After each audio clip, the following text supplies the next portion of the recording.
If you want 2026 to look different than 2025, then it's not love. It's really about connections and habits. And those small little habits that you do every single day, they add up. So today we're at Success Through Connections, and I'm your host, Zelda. And my guest today is Doug Wilder. He is a business coach. He owns Wilder Success, and he's been a coach for over 30 years now. And I met him when he first started way back when, and he coaches hundreds and hundreds of people, from CPAs and attorneys to business executives, you name it, he's probably coached them. And he is all about helping people find their why and helping them do better when it comes to selling their products, selling their services, or maybe just their ideas, getting them going. So that's what we're all about today. And I'm so happy to have Doug with us. So welcome, Doug, to Success Through Connections. It's great to be here, Zelda. It's good to see you again. Yes, we have known each other for so long. I know. It's like I got some grays under here. Oh, think I did that. Damn, I'll do great. Yeah, I'll tell you. But it's a good thing because this is the better place to be. So, hey, yes. I want to dive right in because we had a little talk a while ago about creating habits and some interesting books that we've read. So I want to just dive right in for our audience and let's talk about how to create a better 2026. Because why not do better? It's like, right. Why not? So when you think about starting a new year strong, what are some of the very first habits that someone should start with as the business owners or entrepreneurs or just somebody in their career? What are some of those little things you can do to start kicking it off that it's a great year? Right. Well, I think one of the main things is decide what you want this year to look like, the new year, 2026.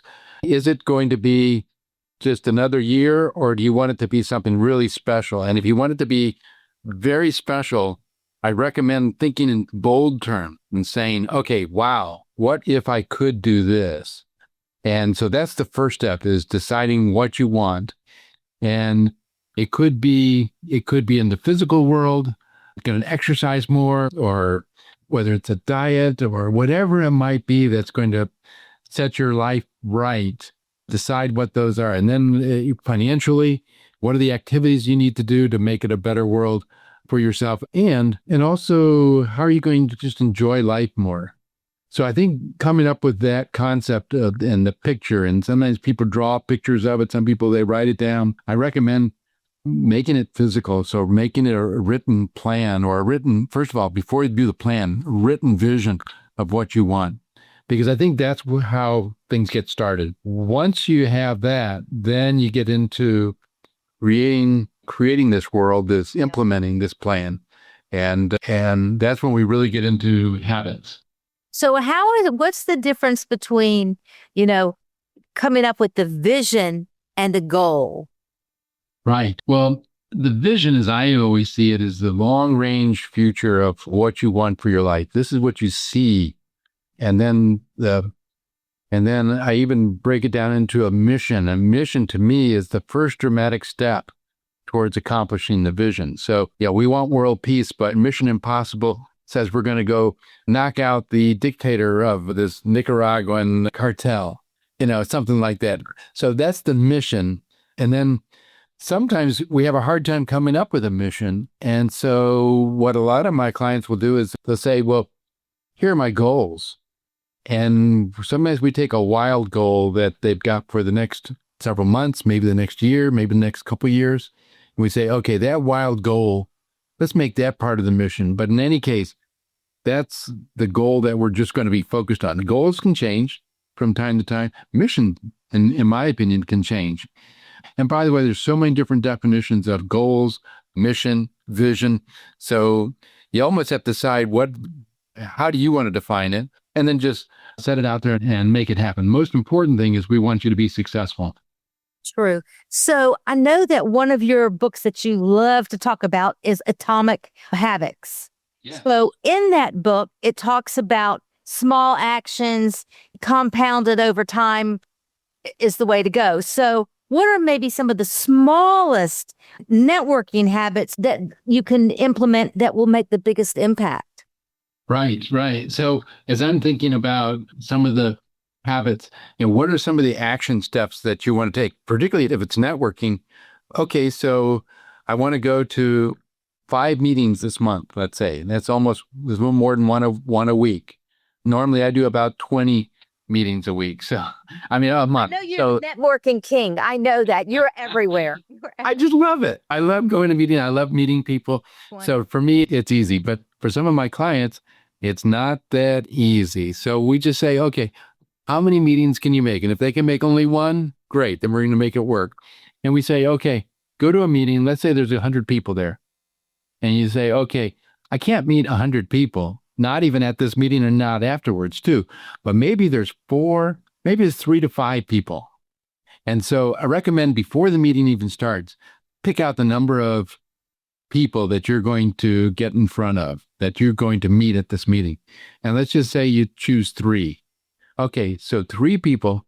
So you just go meet 3 people that you think you might have a relationship with. And then from there, I start sorting them. I sort 100 people to 3. And then from those 3, I say, okay, what's the relationship going forward? Is it somebody that I might want to refer business to them? Okay. Or maybe they might want to refer business to me or to one of my clients. Or maybe they might become a client of mine somewhere down the road. Or finally, maybe the 4th category I would sort them into is maybe just an associate, just somebody I should know. A 5th category might be no relationship going forward. So, and so if I can sort them into one of those 5 categories, now all of a sudden it's manageable. And I start saying, okay, here's where I'm going to go with it. You mentioned the book Atomic Habits. And one of the great concepts that it talks about in that book is habit stacking. And that's stacking one habit on top of another. And so that's what gets me through the day, gets me certainly through my morning. If I didn't have habit stacking, I'd be late every morning to work. I'd be late. I would probably stay in bed, hit the snooze button, because what happens is the alarm goes off and I leap out of bed. I don't hit the snooze button. I leap out of bed. And so that's one habit. The next habit is I'm going to grab a bottle of water and I'm going to drink 12 gulps. I guess I'm counting them. Yes. I'm crazy like that. I analyze everything. So I take 12 gulps of water and then and just as I'm leaping out of bed, by the way, I clap my hands and say, this is going to be a great day. You're kind of doing the Mel Robbins 5, 3, 2, 5, 4, 3, 2, 1. What? Absolutely. Yeah. The 5 second rule. Yeah. I love that. And her book called The 5 second rule. The 5 second rule. Absolutely. I love that. So when I'm standing up, ready to do my exercises, I can be looking at my phone. I can be doing all kinds of things that I want to delay doing my exercise. So I say 5. And as soon as I say 5, I know what comes next. 4, 3, 2, 1. By the time I get to 1, I have to be down on the floor doing my planking. And so you have a big routine that you do every morning. That's your stacking. Are there any stacking rules and that's for you personally, that you can tell us about for business? Absolutely. All day long. Yeah. So, when getting a business card from somebody, writing on there, okay, I'm going to send them a photo that I took of them. So writing on the card, that's a habit. Then either I put it into, or my marketing manager, Alana, she puts it into the CRM. And then once we get it in the CRM, I'm going to make a decision, hopefully I've already made a decision, what my follow-up with that person is going to be. And so that's another habit. So these habits are stacked one on top of another. So let me ask you, so a lot of people, being consistent seems to be a real tough thing. It's like when I first started podcasting years ago, it was not consistent. Like this year, it's been the most consistent ever. So even going to networking events, it can get inconsistent. So what are some of the things that you can recommend for people to stay consistent on going to these networking events? And, they say, I don't have time to network. What are some habits, some good habits? I'm going to say good habits to stay consistent and doing and staying on task for going to networking events. Yes, often the idea is to be held accountable and have encouragement. So I build in people around me that can encourage me and hold me accountable to doing the things that I'm supposed to do, whether it is networking or writing my book or calling people. So I've got this program called OMC, which stands for One More Client. And so I know I'll get one more client if I meet with 10 to 20 people. I meet the 10 to 20 people, one of them will become a client. I don't care which ones. I know that 9 to 19 of them are not going to be clients, and that's fine. And I just want to meet as many people as I can, and that's how I find my clients.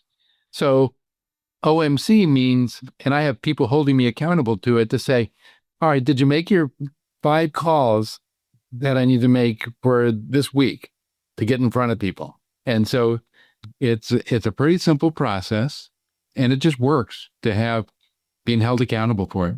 How in the world do you not get exhausted? You're going to 20 meetings a week, a day. A month, 20 a month. Okay. Okay, it's 20 a month.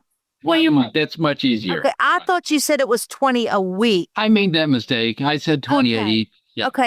Okay, now this sounds more doable because I'm thinking, how in the world do you go to 20 a week, do all the things you do personally in the mornings, then have time to do follow-up phone calls? It's like, when do you have time to take a breath? Right. No, I only do 20. Okay. I only do 20 a month. So that means like 4 to 5, let's say five a week. Okay, that's doable, one a day. Yeah. That's doable. That's easy. Okay. Now it makes more sense. But I was thinking, how in the world does he do 20 of them a week? Yeah. I'm trying to think of all the networking events I even know of. I don't know of 20 a week. I'm sure there are more than 20, but I'm just like, woo. Okay. Okay. That makes more sense. So when you coach people, how do you coach people through the inevitable stage of where they're trying to build new habits, but yet they just don't see the results? We're all into this, I want it now, but you don't get it right this second. So how do you coach them through that? Well, we've set up formulas. For instance, in the networking process, if I'm going to meet 10 to 20 people in a month, and I'm going to, and 1 or 2 of those may become clients of mine, at that point, once I make that decision on the formula, then that's where my focus is. So I'm measuring the activities that I can control. I'm not measuring the dollars that are coming into my pocket, because I can't reach into the pockets of potential clients and pull money out. That that would be wrong. Anyway, but so what happens is that if I think about that, I can now measure what are my activities. And that's what keeps me consistent. Okay. Well, consistency is where it's at. That's for sure. Yes. So how can someone take their current network, who they have now, and amplify it, and just by changing maybe 1 or 2 behaviors? Right. Well, part of it is if you know who you are and what makes you unique, and then you can talk to people and say, this is these are my clients. You have your own network already. So you can go back to your network and say, this is what I'm trying to accomplish. Who do you know that might help me accomplish this?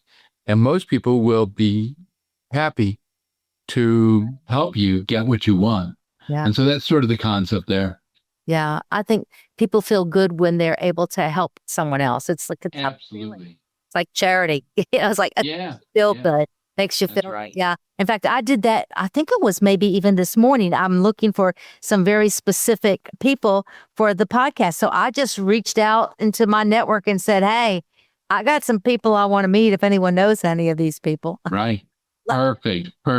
That's a great idea. Like, just ask what, that's how I get people. I mean, I don't even remember who it was, but I was asking them a question. Oh, I know it was a big shot. I'll just say it was a big shot. It was a big shot. It's Jimmy Burgess. He's very well known in the real estate realm. And I just was asking him, I go to his mastermind class and I was asking him if he records his mastermind because I had to miss one that I really wanted to catch. And then at the end of the email that I sent him, I said, well, since I'm asking, by the way, I'd love on my podcast.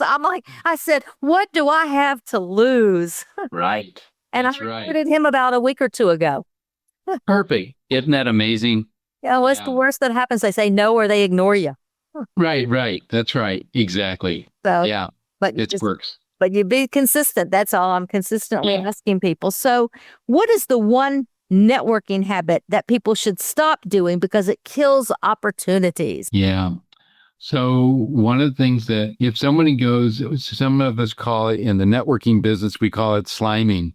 And sliming means when you're trying to sell without the permission to sell. So in other words, if you go to a meeting, a networking meeting, and all of a sudden you're trying to say, hey, I've got the best services, you need to buy from me. Well, it comes across pushy, it comes across bold, bold is okay, but aggressive. There's a difference between being aggressive and being assertive. Assertive is when you make yourself feel uncomfortable. Aggressive is when you make the other person feel uncomfortable. Yes. And so the idea is there's a balance in there, but to push yourself, but not so much that it makes other people feel uncomfortable. So there's a way of finessing to get people to say, oh, so what is it you do? And then you can describe what you do. Sometimes I'll talk to somebody for 15, 20 minutes, and then they'll say, oh, by the way, what do you do? And now I've been listening to them, and I just normally say, well, I listen to people because that's what I've been doing. I listen to people, which is exactly what I did. Exactly. Yeah, that's right. It's like when you're online networking. And the people on LinkedIn are very notorious for this. They want to connect with you. So they send you a message. And as soon as you do, they're all about, or not even before you even accept them, they're selling. Right. Like they're in sell mode. And I'm like, you don't need, so I'm very careful. And so I know me, I'll go in and start investigating who they are before I accept them. Do you have any tips for people before they accept these random people on their social media?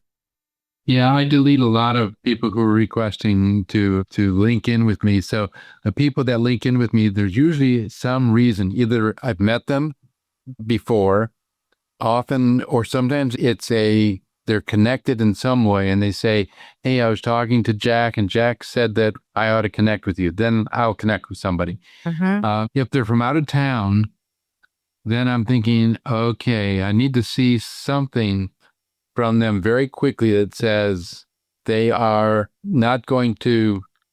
I get a lot of people who saying, I work with coaches to increase their bottom line to a 5-figure per week. And I just delete those. I get them for real estate. I get them for my website all the time. My website. It's like, we can improve your website. Well, good for you. Yeah, right. Those are deleted right away. Yeah. So, and I appreciate the ones that start off with, let us improve your website, because then I know to delete them really quick. Yeah. And so, but others will say, hey, I saw you at an event. Sometimes they may even say, I think I can help you with this. And if I say, if I met them at an event and they're saying that, then I may say, okay, they may need some instruction, some guidelines on how to approach people. So I might even link in with them and say, now it's interesting approach that you had. Is that working for you? And because maybe they become a coaching client of mine. I love dysfunction. So if someone's acting dysfunctionally, it's great. You can help them. Exactly. So I wanted to ask you how can someone take their current not their current network, but what if someone that's listening today and they say, I only wanted to adopt one new habit moving forward. What would be what would be the one that you would recommend to start them on the right tracks for business success for 2026 and why? This is going to sound a little strange, Oh, but I would say make your bed okay. every morning. Because what it does is when I make the bed, and I do it every morning, I make the bed, it says to the whole rest of the day, if I'm consistent, if I rise to the level of excellence, I'm going to have a great day. And so I know it's oversimplification. I just find that works. This actually all started years ago when some good friends of mine, husband and wife in a business, owned a business, and they said, our son is really not achieving what he needs to achieve. And he was in his 20s. Mm-hmm. And so I started coaching him on their behalf. And this was probably 20 years ago. And I was telling the kid, if you start your day off right, everything gets better. As a matter of fact, if you make your bed and I was thinking, I don't make my bed every morning. So immediately on that day, and ever since, I've made my bed every morning. And maybe I might miss 5 days out of 365 at the most. I try. I'm not that. But it really does set the tone for the rest of the day. And make your bed. Just make your bed. And I'll tell you, one of the habits that I started doing through a guest who was on the show, and I had the guilty habit of, my body just wakes itself up. I don't have an alarm. And I would instantly go grab the phone to see who's been texting me and I don't do that anymore. Now it is the sky before the screen. I will open the curtains. I will look at the sky before I look at that screen. And that has helped me so much. It's like, no, Zelda, go out there and look at the sky, do a little meditation. I don't care if it's a 60-second meditation, but you do those things before you open the phone. Because once you open that phone, you're done. Yeah.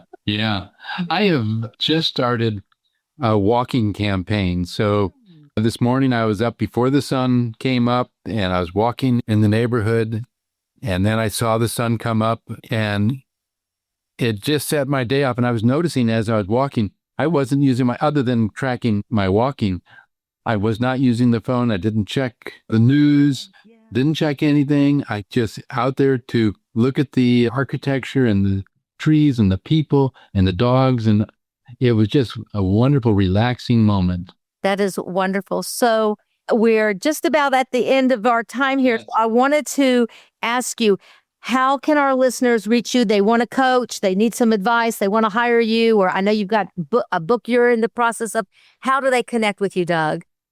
All right. The easy way to do it is to go to my website, wildersuccess.com, and there's all kinds of ways to connect there.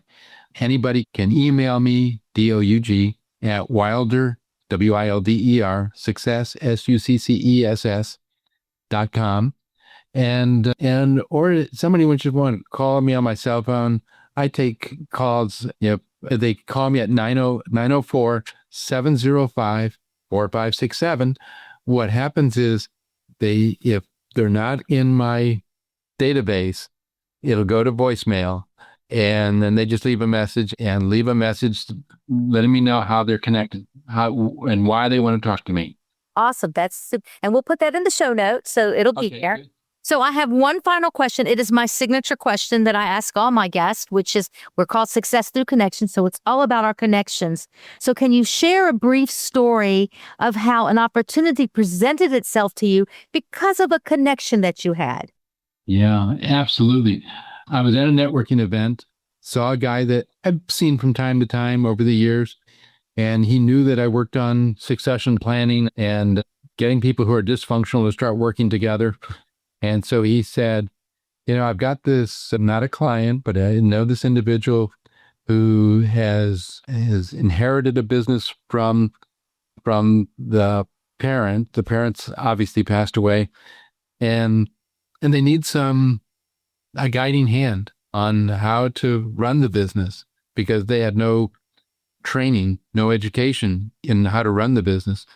And so certainly that turned into a wonderful piece of business, not just for me, but because I was able to help this individual and all the employees that were there, the tens and tens of employees that worked there, on how to stay focused on the core values, focused on the mission, and the company's doing extremely well.